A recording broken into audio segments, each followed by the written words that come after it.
जय हिंद दोस्तों, मैं कृष्ण आत्रे, आप देख रहे हैं मेरा संवाद।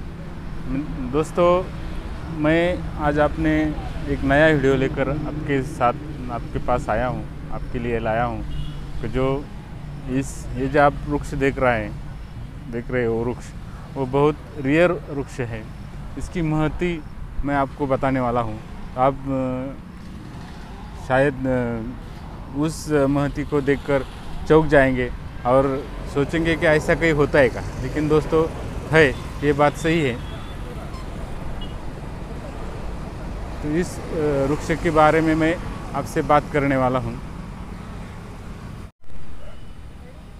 दोस्तों, इस वृक्ष के बारे में मैं जो बात कर रहा हूँ, इसे अंग्रेजी का नाम यानी शास्त्रीय नाम एडेनसोना डिजिटाटा इसे कहते हैं। एडेनसोनी डिजिटाटा इस प्रजाति का ये वृक्ष है और ये इंडिया में बहुत रेयर है, बहुत कम मिलते हैं इस वृक्ष। ऐसे वृक्ष के बारे में आपसे बात करने वाला हूँ और उसे एक दैवी भाव भी उसमें जुड़ा हुआ है। उसकी आयु लगभग 250 यानी 250 से 300 बरस पहले की ये बात है। उस 300 साल की आयु लगभग इस वृक्ष की है और इस वृक्ष की महती बहुत कुछ है।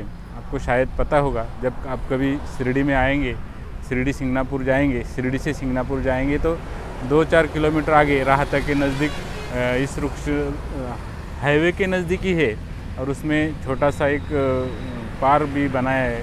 साईं बाबा की मूर्ति भी लगाई हुई है इसमें और साईं बाबा इसमें उस पेड़ के नीचे बैठा करते थे, इसलिए साईं भक्तों के लिए इस वृक्ष की महती बहुत ज़्यादा है। दोस्तों, वैसे तो इस वृक्ष को कल्पवृक्ष कहते हैं। कल्पवृक्ष आपको मालूम है कल्पवृक्ष किसे कहते हैं? कल्पवृक्ष यानी जो अपनी मनोवांछित भावना है, जो कोई इच्छा है अपने मन में, जो कोई इस वृक्ष के नीचे बैठकर बोलेगा, श्रद्धापूर्वक बोलेगा तो वो पूरी होगी, ऐसी भावना है, ऐसी मंदता है। ऐसे लोग कहते हैं कि उस वृक्ष के नीचे कोई अपनी मन की भावना बोले, अपने मन की इच्छा भगवान के पास बोले तो वो इच्छा पूरी होती है, ऐसे कहा जाता है। शायद इसकी वजह से भी इस वृक्ष की महती बहुत ज़्यादा है।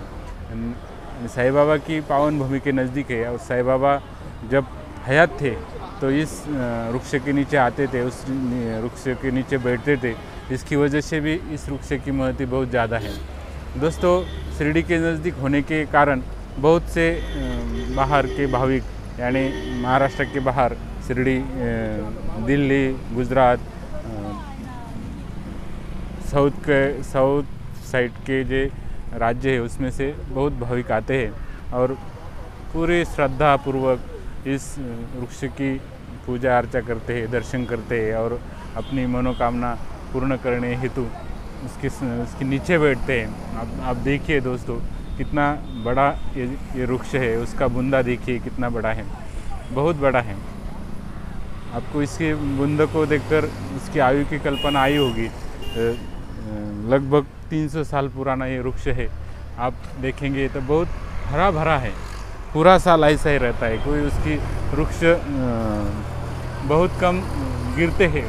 आपको मालूम है, साल में एक बार वृक्ष के सब पत्ते गिर जाते हैं, लेकिन इस वृक्ष की बहुत कम ऐसा दिखता है कि उसकी ये जो पत्ते हैं वो गिरते हैं।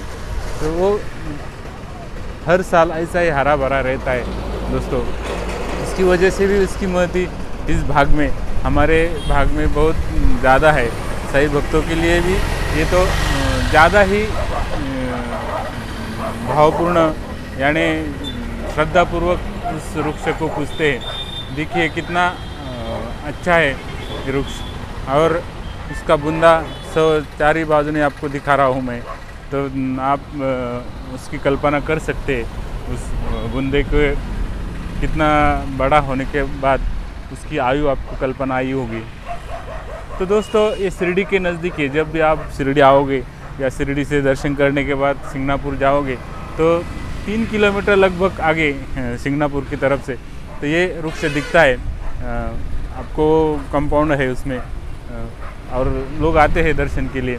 साईं बाबा की एक छोटी फ्रेम भी उसमें लगाया है इस जगह के मालिक सांड साहब है, उनकी साईं बाबा की, उनके पूर्वज साईं बाबा के साथ में इधर बैठते थे, ऐसे कहते हैं। मुझे तो कुछ मालूम नहीं, मैं तो नहीं उतना साल, लेकिन कहते हैं इधर के लोग। तो दोस्तों इस वृक्ष की आपको दर्शन करने हेतु मैं ये वीडियो बना रहा हूँ। शायद आपको पसंद आएगा।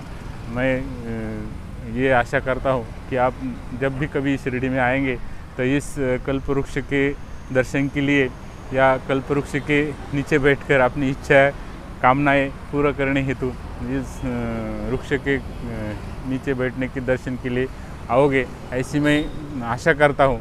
देखिए इसका जो हेडिंग पे लिखा है उसको एक बोर्ड भी लगा हुआ है, उसमें लिखा हुआ है, तो ये भी है। तो दोस्तों मैं आशा करता हूँ कि ये वृक्ष आपको भाया होगा, और ऐसे ही कोई अपने तरफ है तो मुझे कमेंट कीजिए, मैं आऊँगा उस वीडियो के लिए, उसको वीडियो करने के लिए। तो शायद तो दोस्तों ये वीडियो आपको अच्छा लगा तो उसे लाइक कीजिए, शेयर कीजिए और चैनल सब्सक्राइब करिए। धन्यवाद।